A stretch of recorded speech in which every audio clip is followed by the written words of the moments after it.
Hey guys, today we're going to be doing work on this here Indy 400. Now, what I'm planning on doing today is first of all getting the hood cables figured out so I don't actually end up laying the hood on the ground every time I open it up. But number two is I've got some of these here old Arctic Cat skis that I kind of want to put on the front of this thing because this thing is a extra 10 swapped rear suspension, but the front suspension is still standard. So I figure rather than going through the effort of buying another extra 10 part sled to swap all the shit out of, why wouldn't I just put on some good old Arctic Cat leaf spring skis? Now, I actually did this once before with some old Polaris TX skis on a newer Indy trail that got wrecked in the end. But the thing about that one was it had that one also had extra 10 in addition to the leaf front, so that thing rode very soft. But I'm hoping that this at least helps. So basically, the only thing I really got to do, since Arctic Cat actually has basically the same mounting situation as Polaris has, is just make a new bracket for these shocks on here, because beforehand these shocks were literally just there to do shock, actually shock the springiness as well as keep the ski from diving completely forward, even though this actually has some metal stops on it. So it actually worked perfectly with the Polaris one. So I'm gonna have to do that. I'm also gonna have to grind out that bolt out of this spindle here because that got stuck evidently. So yeah, but I think my first order of business is going to be to paint over this. Well, not necessarily paint over the XLT, but I'm just going to be funny. I'm going to do, XL and then twin. So, it's extra light triple, but now it's an extra light twin. I'm going to remove those registration numbers because those are no longer valid. And I'm going to just write 400 next to that, next to every place it says Indy. So yeah, I'm going to do that real quick. I might actually even write on the new registration numbers. Not the new ones, but the ones from, the proper snowmobile that this is, so I'm legal-ish. So anyway, yeah, I'm gonna get on that. I'm probably gonna have to clean this off really well with brake clean and shit, so yeah. All right, so I got my shitty paint done. I just kind of decided to go around wherever it says XLT, right, WIN, so it's XL twin, and then, wrote 400 there, 400 on the hood, Indy 400 right there. I actually like how I actually kind of had the idea of doing that, which I looks pretty cool. You do it in those stupid little indents that don't really do a damn thing. So yeah. Anyway, I didn't do anything about these registration numbers because I looked at the stickers and realized that this number doesn't even match the number on the fucking sticker. So I mean, what the hell? If it ain't gonna match that number, I'm pretty sure those stickers are an old thing that mean jack and shit. Because I mean, the hood that came with this one didn't even have numbers on it either. So. Or the hood that came with this sled. I don't know if I said that right. But anyway, yeah, that didn't even come with numbers on the hood. So I'm just going to leave those. I wish I had some black or dark, dark blue, dark purple, whatever the hell these colors are, so I could just, go over that. But then I tried also, this scratch is already here. I tried, sanding it a little bit. That doesn't work too well. I'm just going to scratch it. Tried, blacker thinner. Somehow that doesn't get the whatever coloring shit they use on this, because you'd think if it was paint, lacquer thinner, it would strip it right off. But anyway. Now I'm going to move on to, I think, got a bunch of old bike cables here. I'm going to try and rig up something to get this hood to at least stay up when I open it. So yeah. All right, so I finally got this hood cables connected. These are actually, I didn't realize that this one already had its original ones on there. They were just fucked up, so I just used a little clamp right there and did that, and then I used another clamp to attach the two sides, but that one kind of cracked in half, so that one's doing most of the work anyway, so it's whatever. Anyway, yeah, now it stays up, and I'm sure that'll last for, at least 3 hood openings, so yeah. Anyway, now onto those skis. So I think I'm obviously going to have to probably end up cutting, after I get this off, I think I'm just going to cut this bracket right there to, and then just weld it to this. Can't weld it to the spring, obviously, but try and just weld it to that and call it a day. And then it'll hopefully just bolt right up to that, and then it'll look really goofy, but hopefully work. Right, so I finally got these old Arctic Cat spindles out, and I noticed that somebody had I think what happened was somebody broke off that shock mount somehow, and then they just welded a new one on, so I'm going to have to cut them off past the point where they're actually the same. And then I also noticed that this is a cast Pete, so we're just going to do the right thing and absolutely ignore that and hope it works to weld to it with wire feed. So yeah, anyway, I'm going to cut those off and knock it up and weld it, and then we'll throw those skis on. All right, so I got these, got the shock mounts welded back on there. Seemed to weld just fine to that cast. So yeah, now it's just gonna be time to switch them and put them on there. Now these, it's gonna be really interesting because I mean, the part of the reason I did this is because, while these Arctic Cat skis are definitely a more flatter shape, but they're just about as wide, if not a little wider than these Polaris skis, and I believe those TX skis are a bit thinner. So yeah, that's kind of half the reason I did this. But the other thing to note is that this is also going to be, a little bit, the mounting points moved up on this. So I don't know how that's going to work. We'll see. This might end up being a bad idea, might end up being a great idea. So I don't know. Now it's time to just pull those skis off. I hope they come off good because I've never had them off. So yeah, and skags on these are just fine. They're not carbides on this one, but I hardly noticed that anyway. So yeah. So this actually would work out pretty well.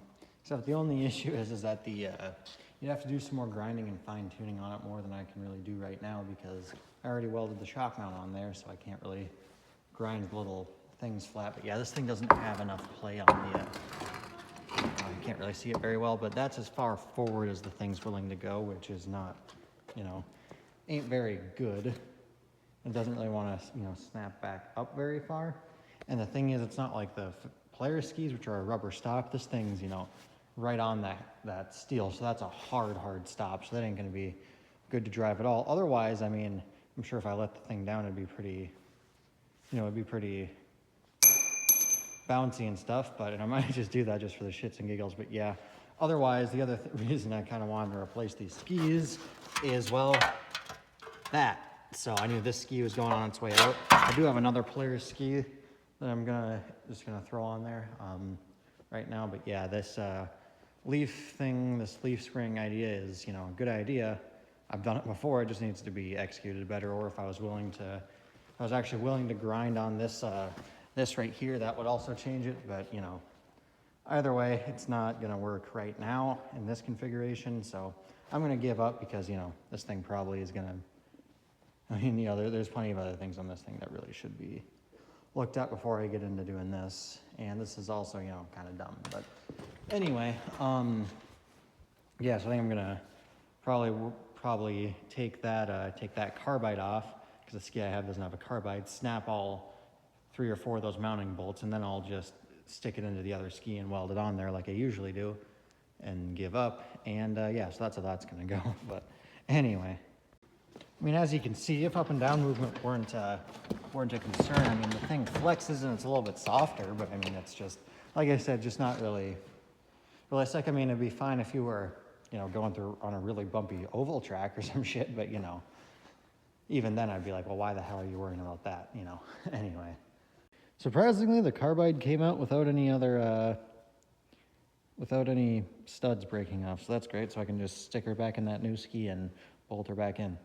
All right, well, I got that ski on there, fought with the freaking cotter pin for a little bit, and then I did some other small things to do, like this hood, since I put, this is about where that hood thing, the hood cable pulls on, and this is starting to crack because, it's weak, so I put some zip ties on there to try and strengthen that up.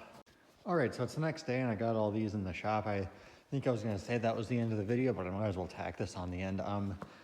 Basically, this one doesn't have a hood cable at all, so I'm going to try and, obviously add one. And I've always noticed that these skis are always a little bit towed out, so I think I'm going to try and fix that too. So, yeah, what I'm going to do on this one, since this one's hood cable is, like that, basically the idea is this, since this has does not have the original 480 gate, it's a replacement, it's a different one.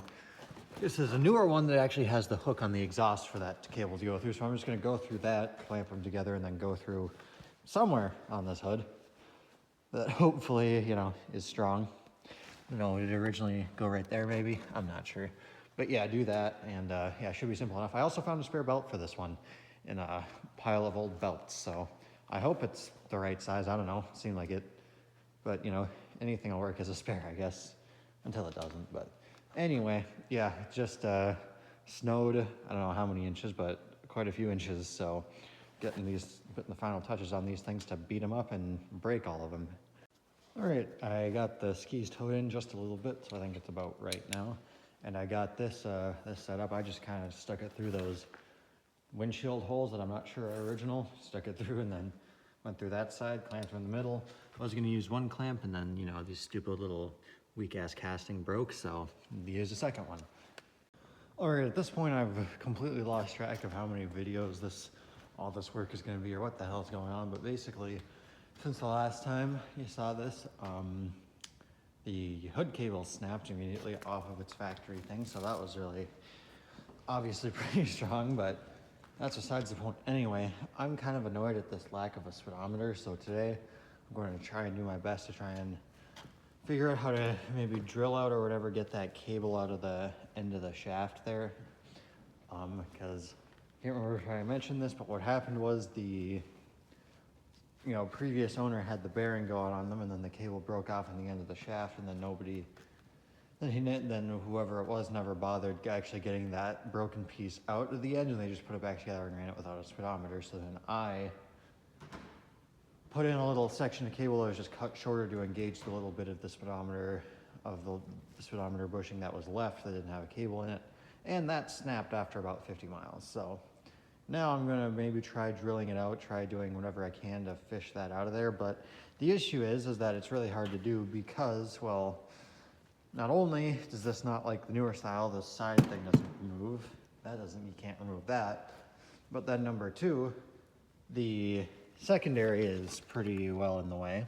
And then number three, the coolant lines are in the way. So I think if I just remove that secondary, that'll give me just enough room to actually get in there and actually look at it and see what the hell's going on. So that's what I'm gonna do. And I'm hoping that maybe I could just hopefully snake a drill in there and then drill that out, get all the shavings out, and force a new section of cable in there and be on my way. So yeah, that's what I'm gonna try anyway. All right, to my surprise, that secondary literally just slid off of there, which I don't know. I've had that happen on, I think, 2 of the sleds I've tried to pull those off. They've just slid right off, and the other 2 they fight and fight. But that's nice that it just slid right off. I thought this one, with how shitty a condition it's in, it would have fought. So now there's that speedometer drive. So I'm just gonna have to take these 3 bolts out and fight with the fact that you gotta reach under there and hold them in because it's a carriage bolt instead of just a standard hex head. So they have to stay in there, but then they get, they back out when you loosen them, and then they get, and they start spinning on their own. So yeah, then I'm hoping now we'll actually have enough room to do something in there. All right, so now we've got that speedometer drive off, and you can see that this is the section of cable that was in there. Should be about twice as long, and it doesn't really go in there, it just spins. If you can see that very well, but yeah. So now I just gotta figure out how do I get the old ones out. So that's where I'm gonna have to try and get creative here. First thing I might try is get a magnet in there and see if that'll get it out, but I think it's all rusty and shit in there, so yeah, we're gonna have to see what to do. All right, so I've really just determined that in order to properly fix this needs either the new bushing in the end of the drive shaft or just a new drive shaft altogether. So what I think I'm gonna do for the time being is see if I can just throw a tiny weld on there and see if that works. So yeah, that's kind of what I'm resorting to, just because, I mean, I don't want to replace the drive shaft at least until I have to replace the track anyway. So yeah, I'm just gonna throw, a tiny weld in there. All I have is a wire feeder. If I had a TIG welder, then be good. It'd be a lot better, but I think I can make her work just fine with wire feed, and hopefully I don't overheat that bearing, which for how small of a weld it's gonna need to be, I'm not really that concerned. So all right, so at this point I've determined that welding that little piece of speedometer cable on there is just not gonna work, and my options are either take the drive shaft out and deal with it like that, or put it back together and not have a speedometer. And I think I'm gonna put it back together and not have a speedometer. So unfortunate as that is, that's just what I'm willing to do. So yeah, it really is fun to have a Speedo in my opinion, just because I like to see how many miles I drive the things. But this, like I've said before, this track is not the greatest, so yeah. I think that's what's gonna have to be done.